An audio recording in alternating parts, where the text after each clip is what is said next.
नमस्कार बच्चों, आपका स्वागत है आईपी स्टडी के वीडियो लेक्चर्स में। आज हम जिस विषय को पढ़ेंगे उसका नाम है संज्ञा। अपने आसपास हम अनेक वस्तुओं को देखते हैं, हम अनेक स्थानों पर जाते हैं, अनेक व्यक्तियों से मिलते हैं। इन सभी के नाम किसके अंतर्गत आते हैं? संज्ञा के अंतर्गत आते हैं। तो इन्हीं चीजों को आज हम पढ़ेंगे, इस अध्याय में समझेंगे। तो चलिए पाठ को शुरू करते हैं। यहाँ कुछ उदाहरण दिए हैं, ध्यान देते हैं। सूरज विद्यालय जा रहा है, नेहा मिठाई खा रही है, यह हमारा नया संसद भवन है, गाय घास चर रही है। अब इन वाक्यों में आए रंगीन शब्द सूरज, विद्यालय, नेहा, मिठाई, संसद भवन, गाय, घास किसका बोध करा रहे हैं? किसी व्यक्ति का, प्राणी का, स्थान का, वस्तु का या भाव का। तो इन सभी को हम किसका नाम देंगे? संज्ञा का नाम देंगे। तो हम संज्ञा की परिभाषा कैसे कह सकते हैं? किसी वस्तु, स्थान, प्राणी, अवस्था व भाव के नाम के बोध करवाने वाले शब्द संज्ञा कहलाते हैं। अब संज्ञा के कितने भेद हैं? संज्ञा के मुख्य रूप से 3 भेद माने जाते हैं। कौन कौन से? जातिवाचक संज्ञा, व्यक्तिवाचक संज्ञा तथा भाववाचक संज्ञा। अब हम पहले पढ़ेंगे जातिवाचक संज्ञा के बारे में। उदाहरण देखिए, लड़कियां नाच रही हैं, बच्चे खेल रहे हैं, किसान खेत में हल चला रहा है। अब इन वाक्यों में आए रंगीन शब्द लड़कियां, बच्चे, किसान, खेत, हल शब्द किसी प्राणी, वस्तु व स्थान की पूरी जाति का बोध करा रहे हैं। अब इनमें जो शब्द दिए हैं वे पूरी एक जाति का बोध करा रहे हैं, ना कि किसी व्यक्ति विशेष या स्थान विशेष का बोध करवा रहे हैं। इसीलिए ये क्या है? जातिवाचक संज्ञाएं हैं।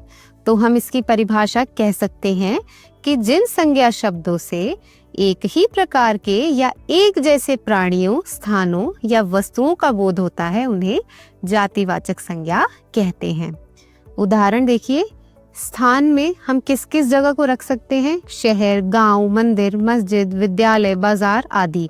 तो ये सभी स्थान कोई विशेष स्थान का बोध ना करवाकर समस्त जाति का बोध करा रहे हैं, इसलिए ये जातिवाचक संज्ञा के अंदर आएंगे। वैसे ही प्राणी में घोड़ा, हाथी, आदमी, गाय, बकरी आदि। वस्तुओं में कलम, कॉपी, बस्ता, कमीज, मोबाइल आदि। तो जो भी नाम किसी व्यक्ति विशेष का बोध ना करवाकर समस्त जाति का बोध कराते हैं उन्हें हम जातिवाचक संज्ञा कहते हैं। अब संज्ञा का अगला भेद है व्यक्तिवाचक संज्ञा। यहाँ देखिए कुछ उदाहरण दिए हैं, लाल किला, हवा महल, जवाहरलाल नेहरू। अब ये तीनों शब्द किसी व्यक्ति विशेष, स्थान विशेष अथवा वस्तु विशेष का बोध करवा रहे हैं, इसीलिए ये व्यक्तिवाचक संज्ञाएं हैं। परिभाषा देखिए, जो शब्द किसी व्यक्ति विशेष, स्थान विशेष अथवा वस्तु विशेष का बोध करवाते हैं उन्हें हम व्यक्तिवाचक संज्ञा कहते हैं। उदाहरण, विशेष व्यक्तियों के नाम में निखिलेश, अटल बिहारी वाजपेयी, जवाहरलाल नेहरू, अनुपमा, नेहा आदि। अब देखिए ये किन्हीं विशेष व्यक्तियों के नाम हैं, इसलिए ये व्यक्तिवाचक संज्ञाएं हैं। वैसे ही मैसूर, त्रिवेंद्रम, लक्ष्मी नारायण मंदिर, हैदराबाद, चेन्नई ये स्थान विशेष के नाम हैं, इसलिए ये भी व्यक्तिवाचक संज्ञाएं हैं। अब वस्तुओं के अंतर्गत रामायण, महाभारत, गोदान आदि। अब ये भी नाम किसी विशेष वस्तु का बोध करवा रहे हैं, इसलिए ये भी व्यक्तिवाचक संज्ञा है। अब अगला है विशेष प्राणियों के नाम में चेतक, ऐरावत। तो ये दोनों ही प्राणी किसी विशेष घोड़े और हाथी के नाम है, इसलिए ये भी व्यक्तिवाचक संज्ञाएं हैं। अब देखिए भाववाचक संज्ञा। उदाहरण दिए हैं, बुढ़ापा बहुत बुरा होता है, कमरे की सजावट अच्छी है, आम में मिठास है। अब इन वाक्यों में प्रयुक्त बुढ़ापा, सजावट, मिठास शब्द पदार्थों व प्राणियों के गुण, दोष, अवस्था आदि का बोध करवा रहे हैं, इसीलिए ये भाववाचक संज्ञाएं हैं। तो जिन शब्दों से हमें किसी प्राणी के गुण, दोष या भाव का पता चलता है वे सभी भाववाचक संज्ञाओं के अंतर्गत आते हैं। तो इनकी परिभाषा देखिए, जो शब्द किसी वस्तु, व्यक्ति के गुण दोष, भाव दशा, अवस्था तथा स्वभाव आदि का बोध कराते हैं, उन्हें हम भाववाचक संज्ञा कहते हैं। उदाहरण देखिए, भाव में आते हैं आजादी, अहिंसा, शत्रुता। ये सभी क्या हैं? ये भाव हैं। इन्हें आप छू नहीं सकते, केवल महसूस कर सकते हैं, इसीलिए ये सभी भाववाचक संज्ञा है। वैसे ही गुण में आते हैं अच्छाई, साहसी आदि। अवस्था देखिए, बुढ़ापा, मोटापा, बचपन, शीतलता आदि। अब क्रिया से कुछ भाववाचक संज्ञाएं बनती हैं, जैसे सजावट, चढ़ाई, उतराई आदि। अब कुछ विद्वानों का मानना है कि जातिवाचक संज्ञाओं के 2 उपभेद और भी हैं। चलिए उन्हें भी समझते हैं। पहला है द्रव्यवाचक संज्ञा। चावल, गेहूं, सोना, पेट्रोल, ये सभी किसके उदाहरण हैं? द्रव्यवाचक संज्ञा के। सोना, चांदी, इनसे क्या बन सकते हैं? आभूषण इत्यादि वस्तुएं बनती हैं। दूध से हम क्या क्या बनाते हैं? दही, पनीर, मिठाई आदि। पीतल, तांबा, लोहा, ये सभी जो है सामान बनाए जाते हैं। सभी द्रव्यवाचक संज्ञाएं शब्दों का प्रयोग एक वचन में ही किया जाता है, क्योंकि ये द्रव्य गणनीय नहीं होते। तो इसके अंतर्गत जितने भी द्रव्य आते हैं, जितने भी पदार्थ आते हैं, वे सभी एक वचन के अंतर्गत रखे जाते हैं। क्यों? क्योंकि इनकी गणना नहीं हो सकती, इसलिए ये सभी द्रव्यवाचक संज्ञाएं हैं। इनको केवल नापा या तौला जा सकता है। परिभाषा देखिए, जिन संज्ञा शब्दों से किसी द्रव्य या पदार्थ का बोध हो, उन्हें हम द्रव्यवाचक संज्ञा कहते हैं। अगला भेद है समूहवाचक संज्ञा। उदाहरण देखिए, अंगूर का गुच्छा, लोगों की भीड़, कक्षा में छात्र गण। अब अंगूरों का गुच्छा, चाबियों का गुच्छा, अनाज का ढेर, ताश की गड्डी, मधुमक्खियों का झुंड, धनिये की गड्डी। अब इन सभी में कुछ शब्द ऐसे हैं जो उनके समूह का बोध करा रहे हैं, इसलिए ये सभी समूहवाचक संज्ञाएं हैं। तो जिन संज्ञा शब्दों से किसी समूह या समुदाय का बोध हो, उन्हें हम समूहवाचक या फिर समुदायवाचक संज्ञा कहते हैं।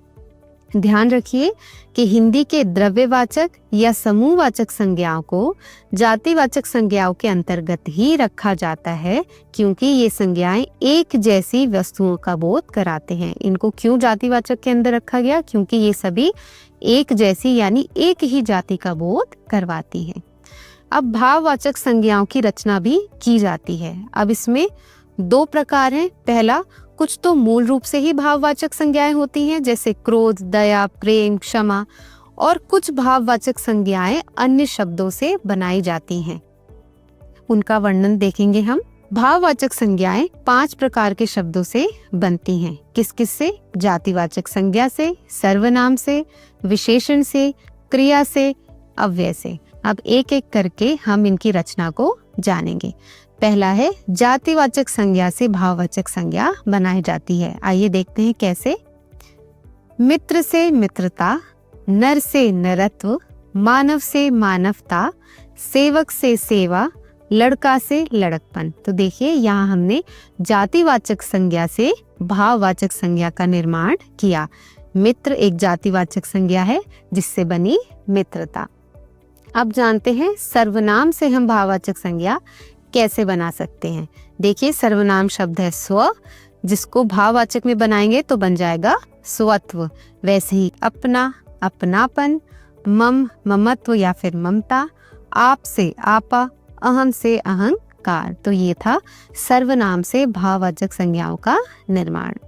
अब हम विशेषण से भाववाचक संज्ञा कैसे बना सकते हैं, आइए देखिए। विशेषण शब्द है लंबा, भाववाचक में बन जाएगा लंबाई। शुद्ध से शुद्धता, हरा से हरियाली, भूखा से भूख, महान से महानता, एक से एकता। तो हमने अभी देखा विशेषण से भी भाववाचक संज्ञाएं बनाई जा सकती हैं। अब हम जानते हैं क्रिया से हम भाववाचक संज्ञा कैसे बनाते हैं। क्रिया शब्द है पढ़ना, भाववाचक में हो जाता है पढ़ाई। क्रिया शब्द है थकना, भाववाचक में हो जाता है थकावट। लिखना से बनता है लिखाई, धोना से बनता है धुलाई, कमाना से बनता है कमाई। तो इस प्रकार हम क्रिया से भी भाववाचक संज्ञाएं बना सकते हैं। अब जानते हैं अव्यय से भाववाचक संज्ञा कैसे बनती है। अव्यय शब्द है भीतर, भाववाचक में बन जाता है भीतरी। धिक से बनता है धिक्कार, ऊपर से बनता है ऊपरी, दूर से बनता है दूरी, समीप से बनता है समीपता। तो ये थे अव्यय से भाववाचक संज्ञा का निर्माण। तो आइए जानते हैं कि आज की कक्षा में हमने क्या क्या सीखा। किसी वस्तु, स्थान, प्राणी, व्यक्ति, अवस्था, गुण या भाव के नाम का बोध करवाने वाले शब्दों को हम संज्ञा कहते हैं। जिन संज्ञा शब्दों से एक ही प्रकार के या एक जैसे प्राणियों, व्यक्तियों, स्थानों या वस्तुओं का बोध हो उन्हें हम जातिवाचक संज्ञा कहते हैं। जो शब्द किसी व्यक्ति विशेष, स्थान विशेष, वस्तु विशेष का बोध करवाते हैं उन्हें हम व्यक्तिवाचक संज्ञा कहते हैं। जो शब्द किसी वस्तु, व्यक्ति के गुण दोष, भाव दशा, अवस्था, स्वभाव आदि का बोध कराते हैं उन्हें हम भाववाचक संज्ञा कहते हैं। जिन संज्ञा शब्दों से किसी द्रव्य या पदार्थ का बोध हो उन्हें हम द्रव्यवाचक संज्ञा कहते हैं। जिन संज्ञा शब्दों से किसी समूह या समुदाय का बोध हो उन्हें हम समूहवाचक या समुदायवाचक संज्ञा भी कहते हैं। आज का अध्याय यही समाप्त होता है। यदि कोई भाग आपको समझ ना आया हो तो वीडियो को दोबारा देखें और नोट्स बनाना ना भूलें। इसी के साथ मिलते हैं अगली वीडियो में नए विषय के साथ। धन्यवाद।